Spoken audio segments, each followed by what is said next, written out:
Hello friends, welcome to my channel Rajeswari Krishnan. இன்றைக்கி நம்ம சேனலில் என்ன பார்க்க போகிறோம்னா மீன் குழம்பு, மீன் வறுவல் பார்க்க போகிறோம். அதுக்கு நான் மாவுளா மீன் 1/2 கிலோ வாங்கியிருக்கேன். இது நெய் மீன் ஷீலா மீன் 1/2 கிலோ வாங்கியிருக்கேன். இது வறுவலுக்கு, இது குழம்புக்கு. புளி, இதுக்கு தேவையான பொருட்கள் புளி ஊற வச்சு வச்சுருக்கேன், சின்ன வெங்காயம் கட் பண்ணி வச்சுருக்கேன், தக்காளி கட் பண்ணி வச்சுருக்கேன், கருவேப்பிலை, பச்சை மிளகா, தாளிக்கிறதுக்கு கடுகு, வெந்தயம், சோம்பு. இப்போ நம்ம தாளிக்கலாமா? அடுப்பில் சட்டியை வச்சு எண்ணெயை ஊற்றிக்கிறோம். பொதுவாக மீன் குழம்பு, கறி குழம்பு எல்லாத்துக்கும் நல்லெண்ணெய் ஊற்றுனீங்கன்னா ரொம்ப நல்லாயிருக்கும். நல்லெண்ணெய் 2 கரண்டி ஊற்றிக்கங்க, கொஞ்சம் தாராளமாகவே ஊற்றுங்க. ஊற்றிட்டு வெந்தயம், கடுகு, சோம்பு 3ஐயும் போட்டு வெடிக்க விடுங்க.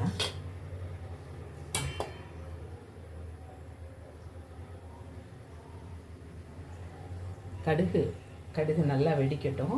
கடுகு, வெந்தயம், சோம்பு 3 நல்லா வெடிக்கட்டும். வெடித்ததுக்கப்புறம் வெடிக்கிற சத்தம் கேட்குதா? இந்த மாதிரி சலன்னு சத்தம் கேட்கணும். சத்தம் கேட்க இந்த வெடித்ததுக்கப்புறம் வெங்காயம், கருவேப்பிலை, பச்சை மிளகாய் 3ஐயும் போட்டு நல்லா வதக்கணும். வெங்காயம் இந்த மாதிரி வெங்காயம் பொன்னிறமாக வந்ததுக்கப்புறம் இப்போ அடுப்பை சிம்மில் வச்சுட்டு 2 ஸ்பூன் மிளகாப்பொடி. இது வீட்டு மிளகாப்பொடி, நான் அரைச்சது. இது என்னோடய ஸ்டைலில் அரைச்சது. இதை பற்றி நான் பின்னாடி உங்களுக்கு சொல்லித்தரேன். 2 ஸ்பூன் மிளகாப்பொடி போட்டுட்டு இதை ஒரு கிளறிட்டு இந்த புளி கரைச்சி வச்சுருந்தோம் இல்லையா, இந்த தண்ணியை அது தலையில் ஊற்றிடணும். நான் தக்காளி போட்டு வதக்கலை. காரணம் என்னென்னா பின்னாடி நான் சொல்கிறேன். இது என்னோடய ஸ்டைல் மீன் குழம்பு இல்லையா, அதனால தக்காளியை என்ன பண்ணணும்னு நான் அப்புறமா சொல்கிறேன். ஓகேவா? குழம்பு இந்த ஸ்டேஜில் கொதிச்சு வரையில் இப்போ அந்த மீன் அள்ளி போட்டுருவோம். மீன் அள்ளி போட்டு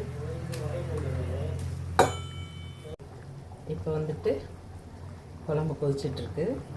நம்ம தேங்காய் ஒரு மிக்ஸி ஜார் எடுத்துகிட்டு அதில்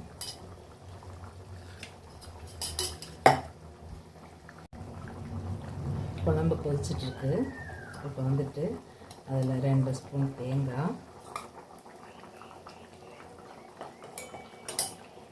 ஒரு 4 விரல் அளவு ஜீரகம், ஒரு 3-4 வெங்காயம், இந்த நம்ம நறுக்கி வச்சுருந்தோம் இல்லையா தக்காளி, அந்த தக்காளியையும் போட்டு அரைச்சிட்டு வந்துடணும்.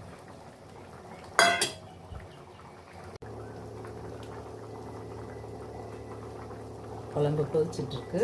இப்போ அரைச்சிட்டு வந்த இந்த விழுதை அதில் போட்டு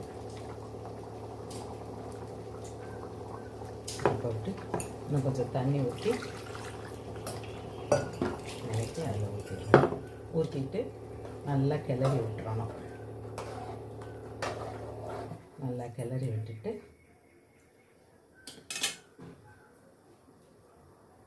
விட்டுட்டு மூடி வச்சிருவோம். வாவ், சூப்பராக மீன் குழம்பு அழகாக எண்ணெய் பிரிஞ்சு நல்லா கொதிச்சு வந்திருக்கு. இந்த ஸ்டேஜில் கொஞ்சமாக கொத்தமல்லி இப்படி தூவி, தூவிட்டு ஒரு கிண்டிட்டு அப்படியே மூடி வச்சு ஸ்டவ் ஆஃப் பண்ணிட வேண்டியது தான்.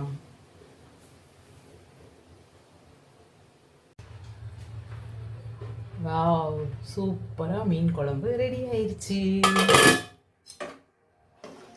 பாருங்க, அருமையாக இருக்கா? வாங்க எல்லாரும் மீன் குழம்பு சாப்பிடலாம். பாய்.